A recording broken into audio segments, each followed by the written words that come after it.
आज हम लोग मैथ में चैप्टर 1 का रिवीजन करेंगे, ठीक है? Yes ma'am. तो हमारा चैप्टर 1 कौन सा है? नंबर्स यानी कि संख्याएं, ठीक है? Yes ma'am. अब यहाँ पर देखिए जो आपका पाठ है, ठीक है, उसको मैंने 4 भागों में बांट दिया है, ठीक है?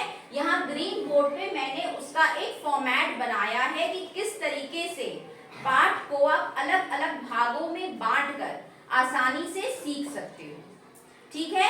अब मैं बारी बारी एक एक हिस्से को समझाती जाऊंगी और इसी तरीके से आप बाकी चैप्टर्स की भी तैयारी करिएगा एग्जाम्स के लिए, ठीक है? अब देखिए नंबर्स में जो मैंने पहला डिवीजन किया है वो क्या है? वंस और टेंस का है। क्योंकि आपकी बुक इंग्लिश में है तो आपको इंग्लिश और हिंदी दोनों में सीखना है, ठीक है? तो मेरा पहला डिवीजन क्या है? मेरा पहला डिवीजन है वंस, टेंस, 100, 1000, 10,000 एंड लाख। सभी बच्चों को ये आता है ना? ठीक है? तो यहाँ पर देखिए मैंने एक गिनतारे का चित्र बनाया है। ये हमारा बेस है यानी कि फाउंडेशन। अगर आपको ये आ गया तो आपको पूरा पाठ आ जाएगा, ठीक है? इस गिनतारे को हम लोग कैसे भरेंगे? जो भी संख्या होगी उसका हम यहाँ पे सर्कल्स बनाते जाएंगे, ठीक है? आपको बहुत सारे नंबर करने की जरूरत नहीं है एग्जाम में, आप खाली 1 या 2 नंबर से सीख सकते हो। सपोज यहाँ पर मैं एक नंबर लेती हूँ, मैंने एक नंबर सेलेक्ट किया 56,782। इसको मुझे यहाँ एबेकस यानी कि गिनतारे पे लिखना है।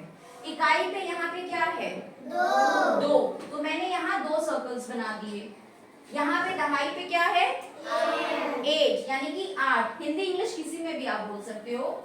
1 2 3 4 5 6 7 एंड 8। यहाँ पे क्या है? 7। 100 पे है 7। 3 4 5 6 एंड 7। 1000 पे क्या है? 6। तो यहाँ पे हो जाएगा 6। 1 2 3 4 5 6। यहाँ पे क्या है? 10,000 पे 5। तो यहाँ हो जाएगा 5। लैख में कुछ है नहीं तो मैंने उसको ब्लैंक छोड़ दिया है। सब बच्चों को समझ में आ गया? अब इसको टैली भी कर लीजिए। 2 circle 8 circle 7 circle 6 circles 5 and 5 circles, ठीक है? सपोज यहाँ पे मैंने लैख में 3 लिख दिया तो ये संख्या क्या हो गई? 3,56,782। एबेकस में क्या हो जाएगा? यहाँ पे 3 ऐड हो जाएगा। आया सब बच्चों को समझ में? यस। अब हम आते हैं दूसरे भाग पे। दूसरा भाग क्या है? ग्रेटेस्ट एंड स्मॉलेस्ट नंबर यानी कि बड़ी और छोटी संख्याएं। बड़ी छोटी संख्या कैसे पता करेंगे? सबसे पहले संख्याओं से, ठीक है? खाली आप उसको देख के पहचान कर सकते हो। जैसे कि 3 और 5 में क्या बड़ा होगा?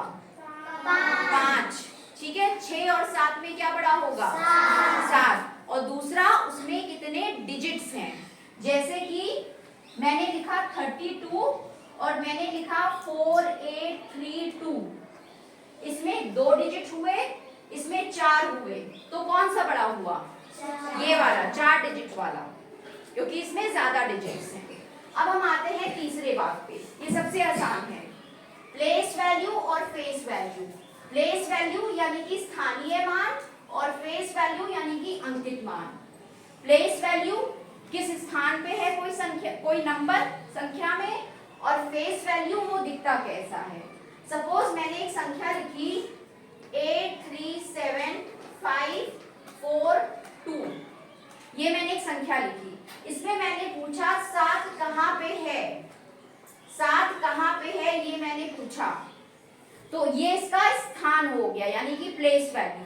अब ये किस स्थान पे है? 1000 पे यानी कि 1000 पे, तो इसकी प्लेस वैल्यू क्या हुई? 7000, ठीक है? और फेस वैल्यू क्या हुई कि ये दिखता कैसा है? दिखने में कैसा है? 7 है, तो ये फेस वैल्यू। अब आते हैं आखिरी टॉपिक पे, एक्सपेंडेड नोटेशन यानी कि विस्तारित रूप। एक्सपेंडेड का मतलब किसी चीज को बड़ा करना, ठीक है? तो जब हम किसी संख्या को बड़ी करेंगे तो उसको हम बोलेंगे एक्सपेंडेड नोटेशन।